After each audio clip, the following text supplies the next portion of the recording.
خادمه خړو پړو پښتنو یو ځل بیا زه ستاسو نه په یو لیکچر باندې معافي غواړم. ټیک شو چې هغې کې زه لږ سخت وم، خو زما مقصد دغه نه و چې کوم تاسو ته نه اخیستی دی. زما مقصد څه بل څه و.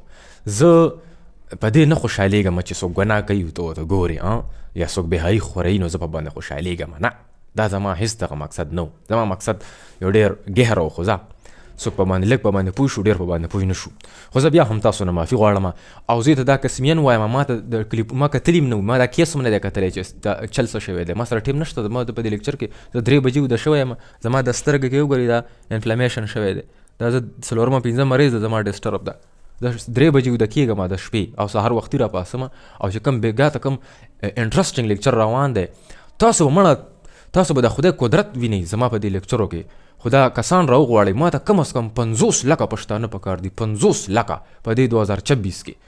دا به تاسو رسوئ او زه ته دا سره زه واده کوم، زه بل زبان ته نه وړم، زه همدې پښتو کې به لګیا وم، که بل زبان ته وړم او په بل چینل کې بیا وړېدلی وم، دې کې به نه وړم.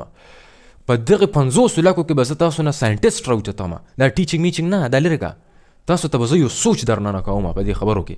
خو که سپورټ مې را سره وکړو اله لیکچر به په غور باندې اورئ. ما ته به ام سی کیوز ته نه راځئ، د چمجي به نه راټولوئ. ام سی کیوز څه شی وي؟ ام سی کیوز چمجی وي، چمجي راټولوئ ټوله ورځ ناست وي په نوسه باندې. دا کیسې به نه کوئ ما سره به د خدای قدرت ګورئ چې د الله تعالی موږ څنګه جوړ کړي یو، دا څومره رحم یې را باندې کړی دی.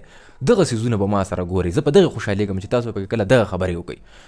شی به زه وایم او شاته به راپسې تاسو تحقیق کوئ. صحیح ده؟ ورځو د سپم په اناټمي باندې چې په سپرم کې یو سپرم کې دننه پوره کائنات پروت دی ظالمانو. د 10 کروڑو نه والا تر 80 کروڑو پر سپمز وځي د انسان نه په یو ټیم باندې، ډیپینډ اپون د کنټینټ چې د انسان کې څومره طاقت دی. دا چې ته اوس ګوره سپرم ته یو سپرم ته نه راخلم دغه 80 کروڑو نه او ورننوځم په دغه سپرم کې سره د ستاسو او ګورئ به چې تاسو دغه ووینئ، د کائنات ووینئ په دې کې نه چې دا یو سپرم دا سل نه دی، دا سپرم دا تاسو غلط ویلي دي په کتابونو کې. دا یو پروګرامډ ماشین دی، دا یو مزایل دی، جی اف تندر 17 د یو مقصد دپاره جوړ شو. دا عام سل نه دی، تاسې کوم د سرمن او د پیپړو د دغه سلونه میلونه نه دي، دا څه بل شی دی. ګورئ به اوس ماسخوتن ته 8 بجې زما دا لیکچر زه صرف دې ته په 10,000 روپۍ ویبسایټ جوړوم او دا زبان انګلیش ته اړوم. دا به یو لیکچر د زه په 50 ډالره باندې خرڅ کړم په انګریزانو باندې. خو زه تاسو ته فری اف کاست درکوم د دې دپاره نه چې کنې زما څوک واه وکړي. زه به واه زما څه کار نشته فیم فالوینګ سره دې کیسو سره زه صرف تاسو کې سوچ در اچول غواړم. ما ستاسو نه پیسې میسې نه دي ګټلي، ګوره نه د نه څه ډیمانډ کوم د پیسو. فیسبوک نه ما یو چونې نه ده ګټلې، نه په ټیک ټاک میکټاک په دې کیسو پوهېږم.